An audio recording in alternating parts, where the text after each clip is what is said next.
نبی پاک صلی اللہ تعالی وسلم کے دور کے اندر جس وقت قرآن نازل ہو رہا تھا اس وقت جو سواریاں موجود تھیں ان کا ذکر قرآن نے نام لے کے کیا، تو باقی جو نہیں تھی یا جو قیامت تک آئیں گی ان کا ویسے ذکر کر دیا۔ ارشاد فرمایا والانعام خلقھا، اللہ تعالیٰ نے چوپائے پیدا کیے ہیں، خلقھا لکم تمہارے لیے، فیہا دفء ومنافع ومنھا تاکلون، ان چوپایوں کے اندر تمہارے لیے ایک تو کھانا ہے، گوشت بھی ہے، بہت سے منافع بھی ہیں، گرم منافعیں بھی ہیں، یعنی ان کے چمڑے سے، ان کی کھالوں سے بوجھ کو تمہیں پہننے کو استعمال کرنے کو ملتا ہے۔ وَلَكُمْ فِيهَا جَمَالٌ، اور ان میں تمہارے لیے ایک زینت خوبصورتی بھی ہے۔ وَتَحْمِلُ أَثْقَالَكُمْ، یہ تمہارے بوجھ اٹھانے کے کام بھی آتے ہیں، إِلَى بَلَدٍ، ایک شہر سے دوسرے شہر کی طرف، لم تکونوا ببالغ الا بشق الانفس، اگر یہ نہ ہوتے تو تم بوجھ نہ اٹھا سکتے مگر آدموئے ہو جاتے، یعنی بڑی نعمت ہے اللہ تعالیٰ کی، ان کے ذریعے بوجھ اٹھایا جاتا ہے۔ تو یہ اگر نہ ہوتے، آج کھوتے ریڑھی اگر نہ ہو تو بندے کو خود بوجھ اٹھانا پڑے تو اللہ تعالیٰ وہی ارشاد فرمایا کہ بشق الانفس، تم آدموئے ہو جاتے۔ ان ربکم، بے شک تمہارا رب، لرؤوف الرحیم، بہت مہربان اور رحیم ہے۔ فرمایا والخیلا، گھوڑا، والبغالا، کھچر، والحمیرا، گدھا، لترکبوہا، یہ تمہارے سواری کے کام آتے ہیں، وزینہ، اور زینت بھی ہے۔ ویخلق، اور اللہ ایسی سواریاں پیدا فرمائے گا ما لا تعلمون، جن کو تم نہیں جانتے، یعنی قیامت تک جتنی بھی سواریاں پیدا ہوں گی، جتنی بھی ایجادات ہوں گی، وہ سب اللہ ہی کی طرف سے ہوں گی، اللہ پیدا کرنے والا ہوگا، تم نہیں جانتے۔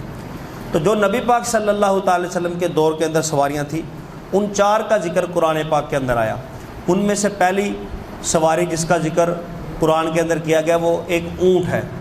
تو یہ اونٹ بہت سے انبیاء کرام کی سواری رہا، بہت سے پیغمبروں نے اس پہ سواری کی، اور اگر یوں کہہ لیا جائے کہ تقریباً سب نبیوں نے اور پیغمبروں نے اونٹ کو استعمال کیا تو یہ بھی بے جانا ہوگا۔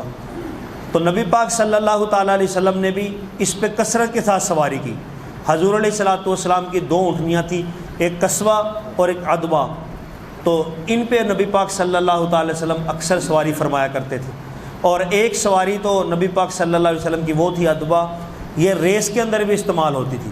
تو کبھی بھی یہ سواری اونٹنی جو تھی کسی سے ریس نہیں ہاری تھی۔ ایک مرتبہ ایک اعرابی اپنا اونٹ لے کے آیا، اس سے یہ ریس کے اندر پیچھے رہ گئی۔ صحابہ کرام کو بڑا شاک گزرا کہ یا رسول اللہ صلی اللہ تعالی وسلم، یہ آپ کی اونٹنی کبھی نہیں ہاری تھی اور آج یہ پیچھے رہ گئی ہے، آج یہ ریس ہار گئی ہے۔ تو نبی پاک صلی اللہ تعالی وسلم نے ایک تاریخی جملہ فرمایا جو بڑا یاد رکھنے والا ہے۔ حضور علیہ السلام نے فرمایا کہ اللہ تعالیٰ پر یہ بات حق ہے، یعنی یہ لازمی ہے، یہ بات اللہ پہ یہ بات حق ہے کہ اللہ تعالیٰ کسی دنیا کی چیز کو عروج عطا فرماتا ہے تو پھر اس کو پستی، زوال بھی عطا فرماتا ہے۔ یہ ایک اصول اور ایک قانون ہے، یہ نہیں کہ ایک بندہ اوپر جا ہی رہا ترقی کرتا جائے گا، اس کو زوال نہیں آئے گا، ایسا نہیں ہوگا۔ اللہ پہ یہ بات حق ہے، دنیا کی کوئی بھی چیز ہو، جب اس کو ترقی اور عروج ملتا ہے پھر ایک دن اس کو پستی اور زوال بھی آتا ہے۔ تو حضور نے فرمایا اس میں پریشانی ہونے والی کیا بات ہے، یہ دنیا کے ایک جانور تھا، تو اگر ساری زندگی ریس جیتتی بھی رہی ہے تو آج ہار گئی ہے تو اس میں کون سی بڑی بات ہے۔ تو یہ دنیا کی چیزوں کو عروج زوال آتا رہتا ہے۔ تو یوں نبی پاک صلی اللہ علیہ وسلم کی یہ دو اونٹنیاں بڑی مشہور تھیں۔ یہی اونٹنی، اس کے بارے میں حدیث مبارکہ کے اندر آتا ہے کہ جب قیامت قائم ہوگی تو میدان محشر کے اندر سیدہ فاطمہ الزہرا رضی اللہ تعالیٰ عنہا اسی اونٹنی پہ سوار ہو کے قیامت کے دن میدان محشر کے اندر تشریف لائیں گی۔ پھر دوسرے جانور کا جو ذکر کیا قرآن پاک کے اندر وہ گھوڑا ہے۔ تو نبی پاک صلی اللہ تعالی وسلم نے فرمایا کہ یہ اولو الازل پیغمبروں کی سواری ہے۔ سب سے پہلے حضرت اسماعیل علیہ السلام نے گھوڑا استعمال فرمایا، اس سے پہلے یہ جنگلوں کا جانور تھا، یعنی وحشی جانور تھا، جنگلوں میں پھرتا تھا، کوئی اس کو استعمال نہیں کرتا تھا۔ فرمایا کہ یہ تمہارے باپ اسماعیل علیہ السلام کی سنت ہے اور یہ بطور میراث تمہیں ملا ہے، لہٰذا اس پہ سواری کیا کرو۔ اور حضرت انس بن مالک رضی اللہ تعالیٰ عنہ فرماتے ہیں کہ نبی پاک صلی اللہ علیہ وسلم کو سواریوں میں جو سب سے زیادہ جانوروں میں سواریوں میں پسند تھا وہ گھوڑا تھا، اور بے شمار انبیاء نے اس کو استعمال فرمایا۔ حضرت موسیٰ علیہ السلام سے خضر علیہ السلام نے پوچھا کہ آپ کو کون سی سواریاں پسند ہیں؟ آپ نے ان تین سواریوں کا نام لیا جن کا ذکر قرآن کے اندر ہے، کہا اونٹ، گھوڑا اور یہ کھچر۔ گھوڑا تو اس لیے کہ یہ حضرت اسماعیل علیہ السلام اولو العزم پیغمبروں کی سواری رہا، اور اونٹ اس لیے حضرت ہود، حضرت صالح، حضرت شعیب اور نبی پاک صلی اللہ تعالی علیہ وسلم کی سواری ہے، اور پھر خچر اور گدھا اس لیے کہ یہ حضرت عیسیٰ علیہ السلام اور حضرت عزیر علیہ السلام کی سواری ہے۔ تو یہ جو گھوڑا ہے یہ شریعت اسلام کے اندر پہلے حلال تھا، تو اس کو دور صحابہ کے اندر کھانے کے لیے بھی استعمال کیا جاتا تھا۔ پھر جب جنگوں کی کثرت ہوئی اور گھوڑا لوگ ذبح کر لیتے تھے اور گھوڑے کی جو مارکیٹ کے اندر کمی محسوس ہوئی تو یہ نایاب ہو گیا، تو نبی پاک صلی اللہ تعالی وسلم نے حکم دیا اور منع کر دیا کہ اگر اسی طرح گھوڑے کو لوگ استعمال کرتے رہے تو گھوڑے آگے ہی تھوڑے ہیں، بہت مشکل سے ملتے ہیں، تو پھر جنگوں کے اندر ہم پیچھے رہ جائیں گے، تو ہمارا دفاعی نظام کمزور ہو جائے گا۔ اس لیے میں حکم دیتا ہوں کہ تم پہ آج کے بعد گھوڑا حلال نہیں ہے۔ تو شریعت کے اندر دور صحابہ کے اندر گھوڑا حلال تھا، اب یہ مکروہ تحریمی حرام کر دیا گیا ہے۔ تو اب اگرچہ وہ جو سبب تھا وہ علت ختم ہو گئی ہے، پہلے اس لیے کہ گھوڑا جنگوں کے اندر استعمال ہوتا تھا، اس کی ضرورت تھی، اب وہ ضرورت ختم ہو گئی، اب گاڑیاں آ گئی ہیں، اگرچہ ضرورت ختم ہو گئی لیکن نبی پاک صلی اللہ علیہ وسلم کا حکم باقی ہے۔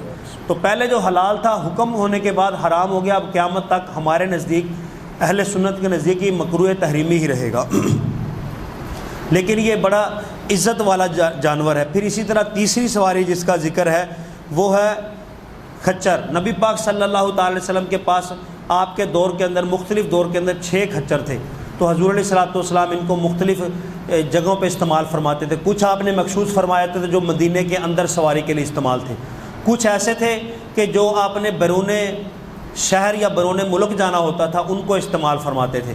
ایک خچر تھا جس کا نام تھا دلدل، مصر کے بادشاہ نے یہ آپ کو دیا تھا، یہ بڑا قیمتی خچر تھا، سفید رنگ کا یہ خچر تھا، اس کی بہت زیادہ عمر ہوئی، حتیٰ کہ اس کے دانت بھی ٹوٹ گئے تھے۔ صحابہ کرام اس کو دلیا کوٹ کے ڈالا کرتے تھے، حضرت ابوبکر صدیق رضی اللہ تعالیٰ کے دور میں بھی رہا، حضرت عثمان غنی کے دور میں بھی رہا، حضرت عمر فاروق کے دور میں بھی رہا، حضرت مولا علی کے دور تک بھی یہ زندہ رہا۔ تو یہ وہ خچر تھا، نبی پاک صلی اللہ علیہ وسلم اس سے بڑی محبت فرماتے تھے۔ حضور علیہ الصلوۃ والسلام کے غم کے اندر اس نے کنویں کے اندر چھلانگ لگا دی تھی، تو یہ وہ خچر تھا جس کے اوپر حضرت امام حسن امام حسین رضی اللہ تعالیٰ نے بھی سواری کی، اور یہی وہ خچر تھا جس پہ حضرت مولا علی رضی اللہ تعالیٰ نے سوار ہو کے خوارج کے خلاف جنگ لڑی تھی، خارجیوں کے خلاف جو جنگ ہوئی تھی اسی خچر پہ ہوئی تھی۔ پھر نبی پاک صلی اللہ تعالی وسلم کی چوتھی سواری کا جو ذکر ہے قرآن کے اندر وہ ہے گدھا، تو یہ بھی حضور علیہ الصلوۃ والسلام نے سواری استعمال فرمائی کثرت کے ساتھ۔ 2 گدھے آپ کے مشہور تھے، ایک افیر ایک یافور۔ تو یافور نامی وہ گدھا تھا جو جب جنگ خیبر لڑنے کے لیے آپ گئے تھے تو خیبر کی جنگ کے اندر یہ آپ کو تحفتاً ملا تھا، اور اس نے آپ سے کلام بھی فرمایا تھا، یا رسول اللہ صلی اللہ تعالی وسلم میری نسل میں سے جتنے بھی گدھے تھے ان پہ انبیاء کرام نے سواری کی ہے، میں اپنی نسل کا آخری گدھا ہوں، یا رسول اللہ صلی اللہ تعالی وسلم آپ مجھے سواری کرنے کا شرف عطا فرمائے تاکہ میں اس نسل کا آخری گدھا ہوں، آپ انبیاء میں سے آخری رسول ہیں تو یہ شرف مجھے مل جائے۔ تو حضور علیہ الصلوۃ والسلام نے قبول فرمایا، اس پہ سواری کی، اس کے اوپر کوئی نہیں بیٹھ سکتا تھا، تو جس طرح اس کی نسل میں سے انبیاء کرام نے سواری کی تو یہ آخری تھا اپنی نسل میں سے، آخر الزمان نبی صلی اللہ علیہ وسلم نے اس پہ سواری کی۔ یہ بہت سیانہ گدھا تھا یافور۔ نبی پاک صلی اللہ تعالی وسلم کے پاس جب کوئی صحابی موقع پہ موجود نہیں ہوتا تھا، آپ کو کوئی کام پڑ جاتا تھا، کسی کو بلانا ہوتا تھا، اس کو پیغام دے کے بھیجتے تھے، اس کے کان میں جب کہتے تھے جو کہ جاؤ فلاں کے گھر جاؤ اس کو بلا کے لاؤ، تو یہ یافور سیدھا اس صحابی کے گھر پہنچتا تھا اور اپنا سر مار کے ٹکروں کے ساتھ دروازہ کھٹکھٹاتا تھا، تو جب اندر سے صحابی نکلتا تھا تو پتہ چل جاتا تھا کہ نبی پاک صلی اللہ علیہ وسلم کا قاصد غلام آیا ہے، دربار نبی سے بلاوا آیا ہے۔ تو آگے آگے یہ گدھا ہوتا تھا تو پیچھے پیچھے وہ پیغام، جس کو پیغام ملا ہوتا تھا وہ آتا تھا۔ تو یوں نبی پاک صلی اللہ علیہ وسلم کا یہ گدھا یافور یہ بڑا مشہور تھا۔ تو جب نبی پاک صلی اللہ تعالی وسلم نے پردہ فرمایا تو اس نے غم کے اندر کھانا پینا چھوڑ دیا، نہ یہ کھاتا تھا نہ پیتا تھا، حتیٰ کہ پھر یوں ہوا کہ ایک دن یہ خود ہی باہر نکلا، مدینے کے کنویں کے اندر چھلانگ لگائی اور اپنی زندگی جو ہے وہ اللہ کے سپرد کر دی تاکہ میرے اوپر کوئی سوار نہ ہو سکے۔ تو یہ مشہور سواریاں قرآن کے اندر جن کا اجمالاً اور تفصیلاً ذکر موجود ہے۔ تو اس سے ہمیں ایک بات یہ پتہ چلا کہ سواری کرنا نبی پاک صلی اللہ علیہ وسلم کی اور دیگر انبیاء کرام کی سنت ہے۔ سواری ہونا اور بالخصوص اپنی ذاتی سواری ہونا اور اچھی سواری ہونا یہ اللہ تعالیٰ کی بہت بڑی نعمت ہے۔ اللہ نے خود قرآن کے اندر کہا کہ ہم نے سواریاں تمہارے فائدے کے لیے بنائی ہیں، تمہارے نفع کے لیے بنائی ہیں، اس کے اندر تمہارے لیے سہولت ہے، تمہارے لیے فائدہ ہے، اور یہ اللہ نے تم پہ رحم کیا ہے تمہیں جو سواریاں دی ہیں۔ تو یہ ایک بندے کی ایک زینت بھی ہے، اس سے کسی کے گھر کے اندر کار کھڑی ہو تو بندہ بڑا خوش ہوتا ہے، بندے کے لیے خوبصورتی والی بات ہے۔ تو فرمایا وہ زینتاً، یہ تمہارے لیے زینت بھی ہے، تمہارے کام کی چیز بھی ہے، تمہاری ضرورتیں بھی پوری کرتی ہے، تمہارے لیے زینت بھی ہے، تمہارے لیے نفع بھی ہے۔ تو ایک تو یہ جس کے پاس جو سواری ہے وہ اللہ کی بہت بڑی عطا ہے، جس کے پاس ذاتی سواری ہے، عمدہ سواری ہے، اللہ کی نعمت ہے، تو اس کا شکر ادا کرنا چاہیے۔ اور دوسرا یہ پتہ چلا کہ قیامت تک جتنی بھی سواریاں آئیں گی، ہر ایک سواری کا ذکر قرآن کے اندر موجود ہے۔ اللہ نے فرمایا وَيَخْلُقُ، میں ایسی ایسی سواریاں پیدا کروں گا مَا لَا تَعْلَمُونَ، جن کو تم نہیں جانتے۔ تو قیامت تک جتنی بھی ایجاد ہوگی، چاہے انگریز کرے چاہے کوئی بھی کرے، وہ اللہ تعالیٰ ہی کی طرف سے ایجاد کردہ ہوں گی، وہ اللہ تعالیٰ ہی کی طرف سے ہوں گی۔ اور اسی طرح اس سے ایک اور بات یہ پتہ چلی کہ یہ جتنے جانور ہیں ان کو ایک خاص نسبت حاصل انبیاء کرام سے، گدھا ہو، کھچر ہو، اونٹ ہو، گھوڑا ہو۔ بالخصوص آج کل کی جو نوجوان جنریشن نسل ہے، جو نئی نسل ہے، یہ ان کو بڑا برا سمجھتی ہے، ان کے اوپر سواری کرنے سے بھی کتراتے ہیں۔ حالانکہ حدیث مبارکہ نبی پاک صلی اللہ علیہ وسلم نے فرمایا کہ جس نے گدھے پہ سواری کر لی وہ تکبر سے بری ہو گیا۔ تو یہ اگر گچا کوئی سواری نہ بھی کرے لیکن ان کو حقیر سمجھنا، ان کی توہین کرنا، تو یہ میں سمجھتا ہوں ایک بہت بڑی بے ادبی ہے، کیونکہ ان کی نسبت انبیاء کرام کے ساتھ ہے۔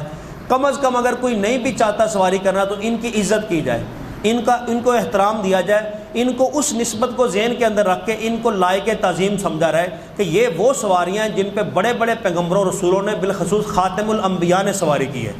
تو ان کا اللہ تعالیٰ کی طرف سے مقام ہے، اللہ نے ان کا نام لے کے قرآن کے اندر ان کا ذکر کیا ہے۔ اللہ تعالیٰ کی بارگاہ میں دعا جو ہم نے سنا، اللہ تعالیٰ قبول فرمائے۔